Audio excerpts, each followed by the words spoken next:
கிறிஸ்துவுக்குள் பிரியமானவர்களே, இயேசு கிறிஸ்துவின் இன்ப நாமத்தினாலே இந்த ஜெயஸ்சி பைபிள் வாட்ச் சேனலுக்கு உங்களை அன்புடன் வரவேற்கிறேன். இன்றைய தியானத்திற்கு கூட சங்கீதம் 7ஆம் அதிகாரத்தை தான் தியானிக்க போறோம். சங்கீதம் 7ஆம் அதிகாரம் வாசிப்பு முடிஞ்சிருச்சு. போன வீடியோல வாசிப்பு நடந்தது. இப்போ நம்ம தியானிக்க போறோம். சங்கீதம் 7 முதலாம் வசனம். என் தேவனாகிய கர்த்தாவே, உம்மை நம்பியிருக்கிறேன். என்னை துன்பப்படுத்துகிறவர்கள் எல்லாருக்கும் என்னை விலக்கி ரட்சியும். இந்த இடத்துல சங்கீதக்காரனாகிய தாவீது தான் சங்கீதக்காரன் சொல்லுவோம். எதுக்குன்னா அவருடைய ஒரு பாடகர், நல்ல ஒரு பாடி சங்கீதத்தினால ஆண்டவர் கீர்த்தனம் பண்ணுவார். அதனால அவர் சங்கீதக்காரன்னே சொல்லலாம். இதுல என்னன்னா, இந்த தேவனாகிய கர்த்தாவே, அவர் அவருடைய பாடுகளை குறித்து, அவர் துன்பப்படுறத குறித்து என்ன சொல்றாருன்னா, ஆண்டவர்கிட்ட விண்ணப்பம் பண்றாரு, பிரேயர் பண்றாரு. என்ன பிரேயர் பண்றாருன்னா, என் தேவனாகிய கர்த்தாவே, உங்களை தான் நான் நம்பி இருக்கேன். நம்ம ஒரு கஷ்டம் வந்தோடனே நம்ம சொல்லுவோம், கடவுளே நான் உங்களை தான் நம்பி இருக்கேன், ஏசப்பா நான் உங்களை தான் நம்பி இருக்கேன், எனக்கு இந்த கடமை தொல்லையில இருந்து விடுதலை தாங்க, இந்த பிரச்சனையில இருந்து எனக்கு விடுதலை தாங்க, இந்த நோயில இருந்து எனக்கு விடுதலை தாங்க அப்படின்னு சொல்லிட்டு யார்கிட்ட நம்ம கேட்போம்னா, ஆண்டவராகிய இயேசு கிறிஸ்துவ கிட்டதான் நம்ம கேட்போம். அதே மாதிரிதான் அவரும் கேட்கிறாரு, என் தேவனாகிய கர்த்தாவே, உம்மை நம்பி இருக்கிறேன், எனக்கு வேற ஹோப்பே கிடையாது, வேற யாரையும் நான் நம்பல, உங்களை மட்டும்தான் நான் நம்பி இருக்கிறேன். என்னை துன்பப்படுத்துகிறவர்கள் எல்லாருக்கும் என்னை விலக்கி ரட்சியும். அவருக்கு சத்துருக்கள் அதிகமா இருக்காங்க. அவர் ராஜாவா இருக்கிறதுனால சத்துருக்கள், எதிராளிகள், எதிர்நாட்டுக்காரர்கள், இது மாதிரி அநேக சத்துருக்கள் இருப்பாங்க. அந்த சத்துருக்களுக்கு எல்லாருக்கும் விலக்கி ரட்சிங்கன்னா காப்பாத்துங்க, என்னை மீட்டு கொள்ளுங்க அப்படின்னு சொல்லிட்டு விண்ணப்பம் பண்றாரு. அடுத்த வசனம் பாத்தீங்கன்னா, சத்துரு சிங்கம் போல் என் ஆத்துமாவை பிடித்து கொண்டு போய் விடுவிக்கிறவன் இல்லாமையால் அதை பீறாதபடிக்கு என்னை தப்புவியும். இப்ப சத்ருவாகிய பிசாசு, சத்ருவாகிய பிசாசானவன் எவனை விழுங்கலாமோ அப்படின்னு வகை தேடி சுற்றி திரிகிறான்ற வேத வசனத்துல நம்ம பாக்குறோம். இதுல பாத்தீங்கன்னா, சிங்கம் போல என் ஆத்மாவே பிடித்து கொண்டு போய், சிங்கம் போல பிசாசு என்ன பண்றான்னா, மனுஷங்க மூலமா சிங்கம் மாதிரி என்னுடைய ஆத்மாவை என்ன பண்றான், பிடிச்சு கொண்டு போயிட்டு விடுவிக்கிறவனே இல்லாம ஒரு இடத்துல கூட்டிட்டு போயிட்டு, அதை இப்போ நம்ம அரெஸ்ட் பண்ணி ஒரு இடத்துல ஜெயில வைக்கிறாங்க அப்படின்னா, அதை ஒருத்தவங்க ஜாமீன்ல எடுப்பாங்க, விடுவிப்பாங்க. ஆனா விடுவிக்கிறவங்களே இல்லாம ஒரு இடத்துல கொண்டு போய் வச்சிருவான். அப்படி இல்லாம அதை பீறாதபடிக்கு, அப்ப ஆத்துமாவே என்ன பண்ணுவான், பீறி போடும். இப்ப சிங்கம் அது கையில கிடைச்ச இறை என்ன பண்ணும், அது பீறி போடும். ஒரு மான் கிடைச்சிச்சோ ஏதோ ஒரு இறை கிடைச்ச உடனே அது என்ன பண்ணா, பீறி போகணும். அதே மாதிரி என்னுடைய ஆத்துமா சிங்கம் போல இருக்க பிசாசு கிட்ட போயிட்டு என்னுடைய ஆத்துமாவை அவன் பீறி போடாம என்னை என்ன பண்ணும், தப்புவியும், என்னை தப்பு வச்சிரும். அதாவது அவங்க கிட்ட இருந்து என்னை காப்பாத்திருங்க, அவங்க கிட்ட இருந்து என்ன தப்புவீங்க அப்படின்னு சொல்லிட்டு விண்ணப்பம் பண்றாரு. அடுத்த வசனத்துல என்னன்னு பாத்தீங்கன்னா, 3வது வசனம், என் தேவனாகிய கர்த்தாவே, நான் இதை செய்ததும் என் கைகளில் நியாயக்கேடு இருக்கிறதும். நான் இதை செஞ்சதும் எனக்கு கையில் என்ன இருக்குது, என் தேவனாகிய கர்த்தாவே, நான் இதை செய்ததும். எதை அவரை சொல்றாரு அப்படின்னு பாத்தீங்கன்னா, ஒருவேளை ஏதாவது ஒரு தப்பு நான் பண்ணிட்டேன், ஒரு பாவம் பண்ணிட்டேன், அதை செஞ்சதுனாலயோ இல்ல என் கைகள்ல ஏதோ நியாயக்கேடு இருந்தும், ஏதோ நியாயம் இல்லாம நான் கேடு செஞ்சிருந்தாலும், இப்ப நான் அவர் ராஜாவா இருக்கிறதுனால அநேகர் அவர்கிட்ட நியாயம் கேட்டு வந்திருக்கலாம். அந்த நியாயத்தை சரியான நியாயமா கொடுக்காம ஒரு வேளைக்கு அவருக்கு கேடா நியாயம் கொடுத்திருந்தாலும், நியாயத்திற்கு கேடு செய்திருந்தும் நியாயக்கேடு இருக்கிறதும் என்னோடே சமாதானமா இருந்தவனுக்கு, அதாவது என் கூட ரொம்ப சமாதானமா இருந்தவனுக்கு நான் தீமை செய்ததும், அவனுக்கு போய், அதாவது சமாதானமா இருக்கிறேன்னா ஒரு ஃப்ரெண்ட்ஷிப்பா, ஒரு சமாதானமா ஒரு நல்ல ஒரு ரிலேஷன்ஷிப்ல இருக்கிறவனுக்கு, அப்படி ஒரு நல்லவனுக்கு நான் ஒரு வேளைக்கு தீமை செஞ்சிருந்தா, ஒருவேளை அப்படி ஒரு வேளைக்கு செஞ்சிருந்தா, அப்படி இல்லைன்னா காரணமே இல்லாம எனக்கு சத்ருவானவனை, காரணமே இல்லாம எதுக்கோ ஒண்ணுத்துக்கு அவன் என்ன ஆயிட்டான், எதிரி ஆயிட்டான், அவனை போய் கொள்ளையிட்டதும், ஒரு வேளைக்கு அவங்கிட்ட போயிட்டு நான் கொள்ளையிட்டு, ஒரு வேளைக்கு பொருட்களையோ இதெல்லாம் கொள்ளையிட்டு, அவன் நாட்டை கொள்ளையிட்டு, இது மாதிரி நான் உண்டானால், செய்திருந்தா கொள்ளையிட்டதும் உண்டானால், இது மாதிரி நான் இந்த பாவத்தெல்லாம் அறிக்கைறேன். முதல்ல என்ன பண்றாரு, காப்பாத்துங்க பிசாசு, நீங்க என்ன விட்டுட்டீங்க, கைவிட்டீங்கன்னா என்னுடைய ஆத்மாவை என்ன பண்ணுவான், பீறி போயிடுவான், அதனால காப்பாத்துங்கன்ற மாதிரி கேட்கிறாரு. அடுத்தது அவருடைய பாவ அறிக்கை பண்றாரு. என்ன பண்றாருன்னா, என் தேவனாகிய கர்த்தாவே, நான் இதை செய்ததும், ஒரு வேளைக்கு இதை நான் செஞ்சிருந்தேன்னா, இந்த தப்பு தப்பு செஞ்சிருப்பனோ அந்த தப்பு செஞ்சிருப்பனோ. ஒருவேளை நம்மளுக்கு ஏதாவது ஒரு உபத்திரம் வரும்போது நம்ம ஆண்டவர்கிட்ட, ஆண்டவரே நான் என்ன பாவம் செஞ்சிருந்தாலே என்ன மன்னிங்க ஆண்டவரே, ஒருவேளை அப்படி செஞ்சிருந்தேனா, ஒரு வேளைக்கு இப்படி செஞ்சிருந்தேனா, ஒரு வேளைக்கு நான் ரொம்ப மேட்டின்மையா நடந்திருந்தேனா, ரொம்ப பாவியா நடந்திருந்தேனா, அப்படி எல்லாம் பண்ணியிருந்தேன் என்ன மன்னிச்சிருங்க ஏசப்பா அப்படி சொல்லிட்டு நம்ம ஒரு இறக்கமா நம்மளை தாழ்த்தி அர்ப்பணிக்குவான் பாத்தீங்களா. அதே மாதிரி அவரும் கேக்குறா, ஒருவேளை எனக்கு தெரியாம யாருக்காவது என் கைகள்ல என்ன பண்ண நியாய கேடு இருந்துச்சோ, இல்லைன்னா என் கூட சமாதானமா இருந்தவனுக்கே நான் அவர்களுக்கு தீமை செஞ்சுட்டனோ, இல்ல காரணம் இல்லாம யாரையாவது என்ன பண்ணிட்டேன் சத்ருவாக்கி அவனை கொள்ளையிட்டுட்டனா, இது மாதிரி ஏதாவது இருந்துச்சுன்னா அப்படின்னு சொல்லிட்டு பாவம் அறிக்கை பண்ணிட்டு இருக்காரு. இதெல்லாம் அவருடைய பாவமா எண்ணி அவர் அறிக்கை பண்ணிக்கிட்டு இருக்காரு. அப்போ பகைஞன் என் ஆத்துமாவை தொடர்ந்து பிடித்து என் பிராணனை தரையிலே தள்ளி மிதித்து என் மகிமையை தூழிலே தாழ்த்த கடவன். ஒருவேளை இது மாதிரிலாம் நான் பண்ணியிருந்தேன்னா உண்டான, இது மாதிரிலாம் நான் கொள்ளையிட்டு செஞ்சிருந்தேன்னா அப்ப நீங்க என்ன பண்ணுங்க, நீங்க என் ஆத்துமாவை என்ன பண்ணுங்க தொடர்ந்து பிடிச்சிட்டு போட்டோம். அவன் என் ஆத்துமாவை தொடர்ந்து, அதாவது கண்டினியூஸா அவன் என்ன கஷ்டப்படுத்திக்கிட்டே இருக்கட்டும், கண்டினியூஸா என் ஆத்துமாவை தொடர்ந்து பிடித்து என் பிராணனை தரையில தள்ளி, அதாவது என்னுடைய உயிரையே என்ன பண்ணட்டும் தரையில தள்ளி மிதிச்சு, அதாவது என்ன ரொம்ப என்னுடைய மகிமையெல்லாம் தூளில தாழ்த்தி போடட்டும், இப்படி எல்லாம் என்ன பண்ணட்டும் என் பகைங்கனே செய்யட்டும் அப்படின்னு மாதிரி அவர் சொல்றார். ஒருவேளை நான் இது மாதிரிலாம் பண்ணியிருந்தேன்னா, அதாவது நான் அதுக்கு முன்னாடி பாவாரிக்கை பண்றாருல, ஒரு வேளைக்கு நியாயக்கேடு இருந்துச்சா, இல்ல தீமை செஞ்சிருக்கனா, இல்ல கொள்ளையிட்டு இருக்கனா, இது மாதிரி பண்ணியிருந்தேன்னா பகைஞன் என் ஆத்மாவை அது மாதிரி உண்டானால் அப்படி சொல்றாரு பாத்தீங்களா. உண்டானால் அப்படி எல்லாம் பண்ணியிருந்தேன்னா, தப்பு பண்ணியிருந்தேன்னா பகைஞன் என் ஆத்துமாவை தொடர்ந்து பிடித்து, அப்போ நீங்க என்ன ஒப்புச்சிருங்க சரிங்களா.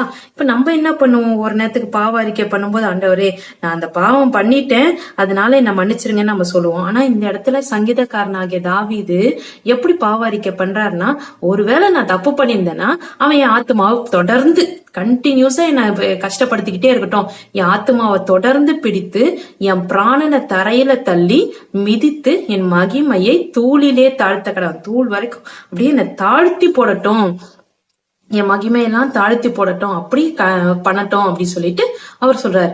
அடுத்தது இது மாதிரி அறிக்கை பண்றாரு, பாவ அறிக்கை பண்ணி அவங்க ஏதாவது இது மாதிரி நான் தப்பு பண்ணியிருந்தேன்னா இது மாதிரிலாம் பண்ணட்டும் அப்படின்னு சொல்லி. இப்ப அடுத்த வசனத்துல என்ன பண்றாருன்னா, கர்த்தாவே நீர் உம்முடைய கோபத்தில் எழுந்திருந்து என் சத்துருக்களுடைய மூர்க்கங்களின் நிமித்தம் உம்மை உயர்த்தி எனக்காக விழித்து கொள்ளும் நியாய தீர்ப்பை நியமித்திருக்கிறீரே.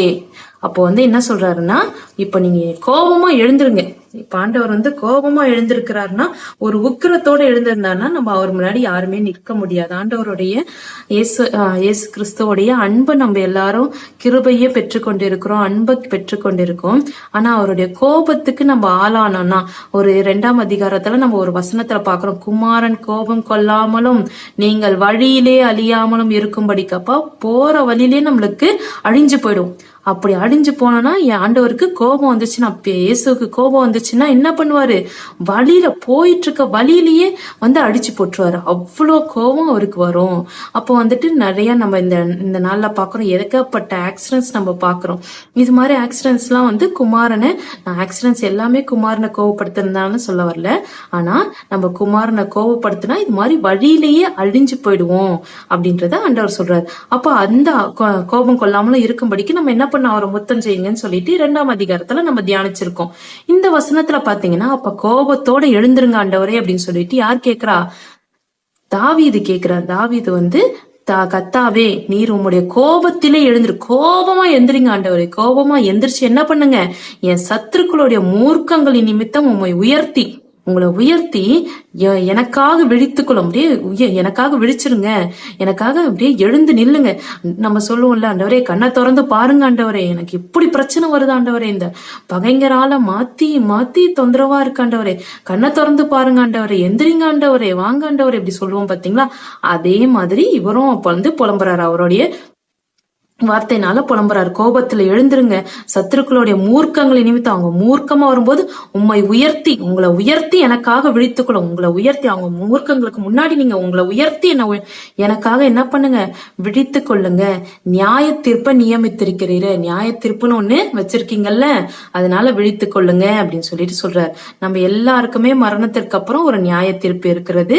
அது மாத்திரம் இல்லாம நம்ம உயிரோடு இருக்க காலத்துல கூட கர்த்தர் கட்டாயம் நம்மளுக்கு நியாயம் தீர்ப்பார். நம்ம ஒரு பாவம் பண்ணிட்டு நம்ம வாழ்நாள்லயே அதுக்கான தண்டனையை நம்ம அனுபவிக்கவும் கர்த்தர் நியமித்திருக்கிறார். அப்போ நியாய தீர்ப்பு கர்த்தருடையது. நியாய தீர்ப்பை நியமித்திருக்கிறீரே, சரிங்களா அப்படின்னு சொல்லிட்டு கேட்கிறார். அடுத்தது, ஜனக்கூட்டம் உம்மை சூழ்ந்து கொள்ளும், ஜனக்கூட்டம் உம்மை சூழ்ந்து கொள்ளும், அவர்களுக்காக திரும்பவும் உன்னதத்திற்கு எழுந்தரலும். எவ்வளவு ஜனக்கூட்டம் இப்ப சத்துருக்கள் எல்லாரும் என்ன பண்ணிருவாங்க, உங்களை சூழ்ந்து கொள்ளுவாங்க. அப்ப அவர்களுக்காக என்ன பண்ணுங்க, திரும்பி உன்னதத்திற்கு எழுந்தரலுங்க. உன்னதத்திற்குன்னா வானத்துக்கு அளவுக்கு நீங்க எழுந்தரலுங்க. உன்னதத்துலன்னா உன்னதத்திற்கு எழுந்தருளுங்க. அந்த அளவுக்கு எழுந்தருளி என்ன பண்ணுங்க, எனக்காக ஹெல்ப் பண்ணுங்க. இது மாதிரி என் சத்துருக்கள் என்ன இது செய்யற, அதாவது என்ன மேற்கொள்ளாதபடி எனக்கு ஹெல்ப் பண்ணுங்க அப்படின்னு சொல்லிட்டு பிரேயர் பண்றாரு. அதுக்கப்புறமா அடுத்த வார்த்தையில் என்ன சொல்றாருன்னு பாத்தீங்கன்னா, 8ஆம் வசனத்துல, கர்த்தர் ஜனங்களுக்கு நியாயம் செய்வார். அப்பயும் அவரே சொல்லிடுறாரு, நீங்க கண்டிப்பா நியாயம் செய்வீங்க ஆண்டவரே. நீங்க என்ன பண்ணுவீங்க, நியாயம் செய்வீங்க, ஜனங்களுக்கு நியாயம் செய்வீங்க.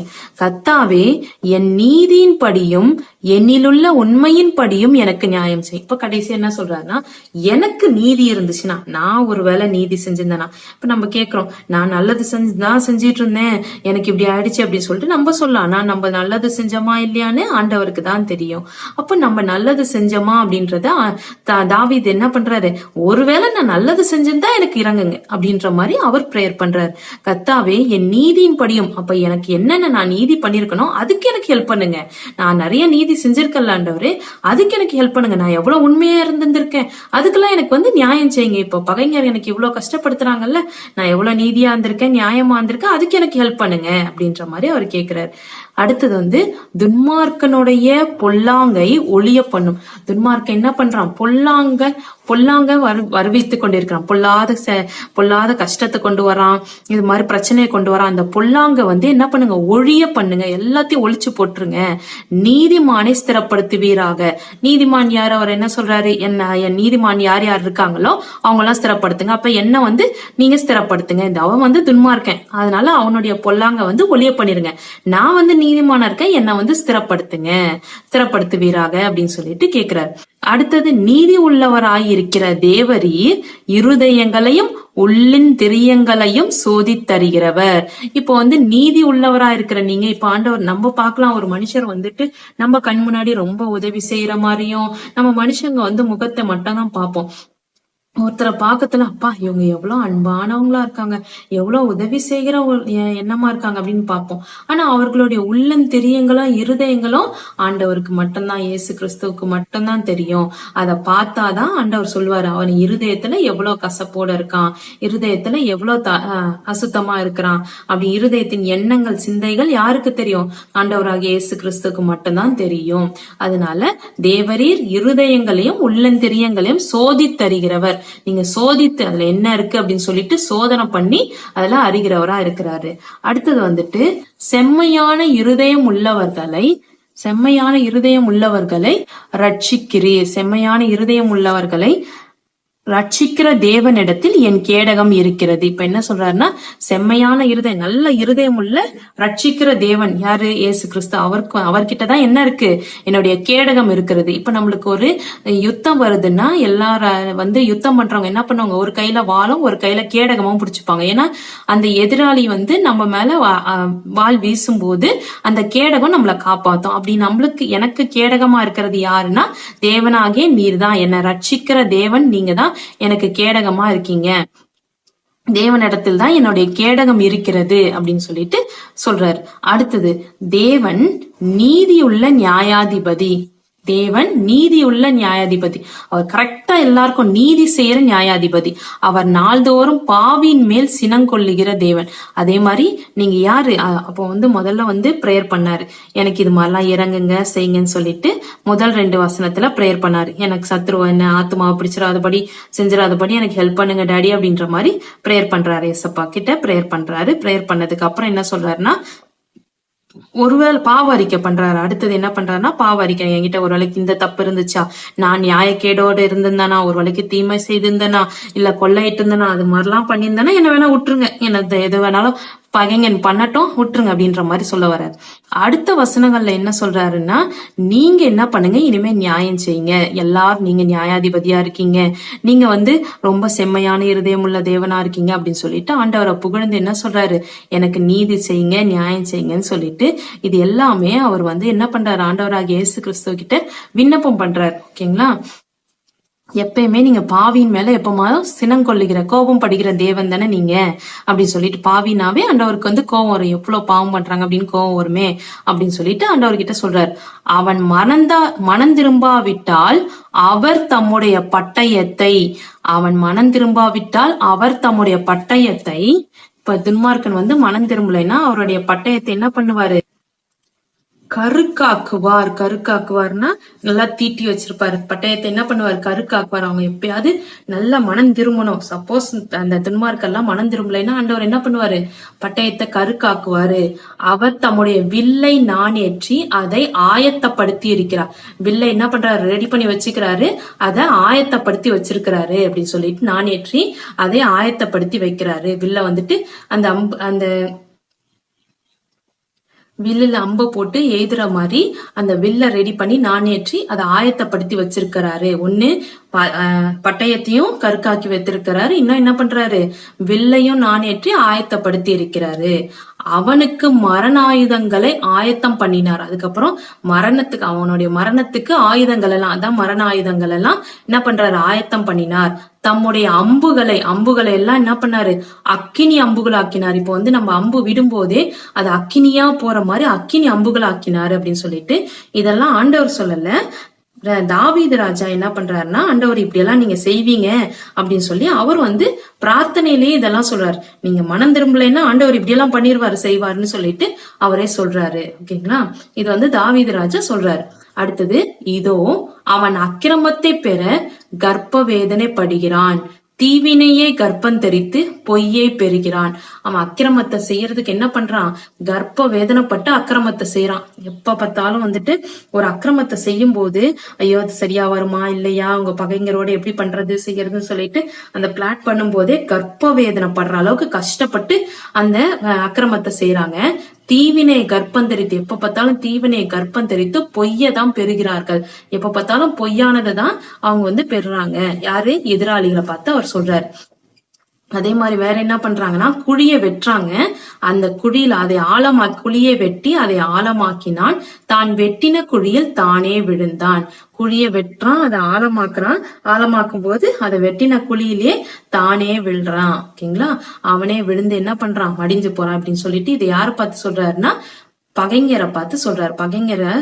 பகைஞரை அவர் எச்சரிப்பா சொல்றாரு. குழியில வெட்டுறான், அவன் ஆழமாக்குனா, தான் வெட்டின குழியில தானே விழுந்தான். அவன் தீவினை அவன் சிரசின் மேல் திரும்பும். அவன் என்னென்ன தப்பு செஞ்சானோ அது அவன் தலை மேலேயே விழும். சிரசுனா தலை, அவனுடைய தலை மேல விழும். இப்ப நம்ம ஒரு பாவம் செஞ்சோம்னா அந்த பாவம் யார தொடரும்னு பாத்தீங்கன்னா நம்மளையே தான் திருப்பி தொடரும். நம்ம மற்றவர்களுக்கு செய்யற தீங்கு யார சேரும்னு பாத்தீங்கன்னா நம்மளே ஒரு நாள் சேரும். நம்மளுடைய பிள்ளைகளை பாதிக்கும், பிள்ளைகளின் பிள்ளைகளை பாதிக்கும். இது நமக்கு தான் அது சேரும் அப்படின்னு சொல்லுவாங்கல்ல. அதே மாதிரி அவன் கொடுமை அவன் உச்சன் தலையின் மேல் இறங்கும். அவன் பண்ண கொடுமை எல்லாம் யார் மேல இறங்கும், அவனுடைய உச்சன் தலை மேல இறங்கும் அப்படின்னு சொல்லிட்டு சொல்றாரு. அடுத்தது, நான் கர்த்தரை அவருடைய நீதியின் படி துதித்து, கர்த்தரை என்ன பண்றேன், அவருடைய நீதியின் படி துதித்தேன். அவர் எவ்வளவுலாம் நீதி செய்யறாரு அதப்படி நான் என்ன பண்றேன், துதிக்கிறேன். உன்னதமான கர்த்தருடைய நாமத்தை கீர்த்தனம் பண்ணுவேன். நான் என்ன பண்ணுவேன், உன்னதமான கர்த்தருடைய நாமத்தை கீர்த்தனம் பண்ணுவேன் அப்படின்னு சொல்லிட்டு கீர்த்தனம் பண்ணி பாடி கீர்த்தனம் பண்றது. நம்ம கீர்த்தனம் பண்றது, அவரை மகிமைப்படுத்துறது, இந்த வேலை இந்த மாதிரி நான் பண்ணுவேன் அப்படின்னு சொல்லிட்டு சொல்றாரு. இது எல்லாமே அவர் பண்ணுகிற ஒரு பிரார்த்தனையா பண்றாரு. இது மாதிரிலாம் ஆண்டவரே நீங்க இது எனக்காக இறங்குங்க, என்னுடைய சத்துருக்களை கிட்ட இருந்து என்னை விளக்குங்க அப்படின்னு சொல்லிட்டு முடிவுல என்ன பண்றாரு, ஆண்டவர் இப்படி எல்லாம் பண்ணுவாரு செய்வாருன்னு சொல்லிட்டு அவரே விசுவாசத்தோட அறிக்கையிடுறாரு. அப்போ பொல்லாதவர்களை பார்த்து நீங்க கர்ப்ப வேதனை வேதனைப்படுறீங்க, அக்கிரமத்தை செய்யறதுக்கு கர்ப்பம் தரிக்கிறீங்க, பொய்யதான் நீங்க பெறுவீங்க, குழிய வெட்டுறீங்க, உங்களுடைய குழியில நீங்க தான் விழுறீங்க அப்படின்ற மாதிரி அவர் ஒரு எச்சரிப்பா சொல்றாரு. பிரியமானவர்களே, இன்னைக்கு நம்ம 7ஆம் சங்கீதத்தை தியானித்தோம். அடுத்ததா நம்ம 8ஆம் சங்கீதத்தை அடுத்த வீடியோல நம்ம பார்க்கலாம். வேத வாசிப்பு அடுத்த வீடியோல பார்க்கலாம். இந்த நம்ம 7ஆம் சங்கீதத்துல நம்ம தெரிந்துக்கிறது என்னன்னு பாத்தீங்கன்னா, நம்மளுக்கு கஷ்டங்கள் பாரங்கள் யாருனாலும், இப்போ தாவீது பாத்தீங்கன்னா ஒரு ராஜா இருந்த போதிலும் அவருக்கு எத்தனையோ கஷ்டங்கள் பாரங்கள் இருந்து கொண்டிருந்தது. ஆனாலும் அவர் என்ன பண்றாரு, கர்த்தர் மேல நம்பிக்கை வைத்து அவரை கர்த்தர் நம்மளுக்கு நீதி செய்வார், நியாயம் செய்வார் அப்படின்னு சொல்லிட்டு கர்த்தரிடத்துலதான் அவர் விண்ணப்பம் பண்றாரு. அவர் எந்த ஒரு மனுஷருடைய தயவையும் நாடல. அவர் ராஜாவா இருக்கிறதுனால தன்னுடைய சுயபலத்தினாலே அவர் எந்த முடிவையும் எடுக்கல. அவர் கர்த்தரிடத்துல கேட்கிறார், என்னுடைய பிராணன் என்னுடைய ஆத்மாவை விடுவீங்க ஆண்டவரே, பாதுகாத்துக்கொள்ளுங்க அப்படின்னு பிரேயர் பண்றாரு. அதே மாதிரி பொல்லாதவர்கள் இப்படி எல்லாம் இருக்கிறாங்க அப்படின்னு சொல்லிட்டு யாருக்கிட்ட சொல்றாருன்னா, இது எல்லாமே ஆண்டவர்கிட்ட, அதாவது ஏசப்பா கிட்ட விண்ணப்பமா பண்றாரு. விண்ணப்பமா பண்ணிட்டு இவங்க எல்லாம் இப்படி இருக்காங்க, அவங்க வெட்டுறாங்க, அவங்க குழியில விடுறாங்க ஆண்டவரே அப்படி சொல்லிட்டு இது ஃபுல்லாவே அவர் பண்ற பிரேயர் தான். பிரேயர் பண்ணிட்டு கடைசியா நான் இது மாதிரி துதிப்பேன் ஆண்டவரை. என்ன பண்ண கடைசியா என்ன சொல்றாருன்னா, அவருடைய நீதியின்படி அவரை துதிப்பேன். ஏன்னா அவர் நீதி செய்யறாரு. நான் நல்லது செஞ்சா எனக்கு நல்லது செஞ்சிடறாரு, நான் கெட்டது செஞ்சா அதுக்கு கெட்டது செய்யறாரு. அப்ப நீதியா செய்யறாரு. நீதியா செய்யறதுனால அதுக்காக அவரை துதிக்கிறேன். உன்னதமான கர்த்தருடைய நாமத்தை நான் எப்பயுமே கீர்த்தனம் பண்ணுவேன், எல்லா இடத்துலயும் பிரசித்த பண்ணுவேன் அப்படின்னு சொல்லிட்டு அவருடைய நாமத்தை, அவருடைய பெயரை நான் என்ன பண்ணுவேன், பிரசித்தம் பண்ணுவேன். அவர் எனக்கு நீதி செஞ்சிட்டாரு, எனக்கு நியாயம் செஞ்சிட்டாரு, இயேசு கிறிஸ்து எனக்கு நீதி செஞ்சாரு, நியாயம் செஞ்சாருன்னு சொல்லிட்டு அவருடைய பேரை நான் பிரஸ்தாபப்படுத்துவேன் அப்படின்றத அவர் அறிக்கையிடுறாரு. நாம கூட நம்ம வாழ்க்கையில நம்மளுக்கு பிரச்சனைகள், போராட்டங்கள், சத்ருவினால் நிறைய சமாதான கேடு கூட வரும். அப்போ முதலாவது நம்ம என்ன பண்ணணும்னா, ஆண்டவர்கிட்டதான் நம்ம விண்ணப்பம் பண்ணணும். நம்மளுடைய விண்ணப்பத்தை கேட்டு செவி கொடுக்கிற தேவன் நம்மளுக்கு நீதி உள்ள நியாயாதிபதியா இருக்கிறாரு. அவர் நீதி உள்ள நியாயாதிபதியா இருக்கிறாரு. இருதயங்களையும் உள்ளந்தெரியங்களையும் சோதி தருகிறவரா இருக்கிறார். அதனால சத்துருக்கள் நம்மள பகைக்கிறவங்க தவறு செய்திருந்தாலும் அவங்களுக்கு ஏற்ற தண்டனையும் அவர் தர வல்லவரா, நீதி செய்ய வல்லவரா இருக்கிறாரு. நம்ம தப்பு பண்ணாலும் நம்மளுடைய பாவத்தை அறிக்கையிட்டணும். நாங்கெல்லாம் தப்பு பண்ண ஆண்டவரே, ஒருவேளை இப்படி எல்லாம் நான் பாவம் செஞ்சிருந்தனால என்ன பண்ணணும், என்ன மன்னிச்சிருங்க அப்படின்னு சொல்லிட்டு மன்னிப்பு கேட்டு ஆண்டவர்கிட்ட ஒப்புரவாகணும். இந்த வசனத்தை கூட அடுத்த சங்கீதத்தை கூட நம்ம அடுத்த வீடியோல பார்க்கலாம். அதுவரை கர்த்தர் தாமே உங்களையும் உங்க குடும்பங்களையும் ஆசீர்வதிப்பாராக. ஆமேன்.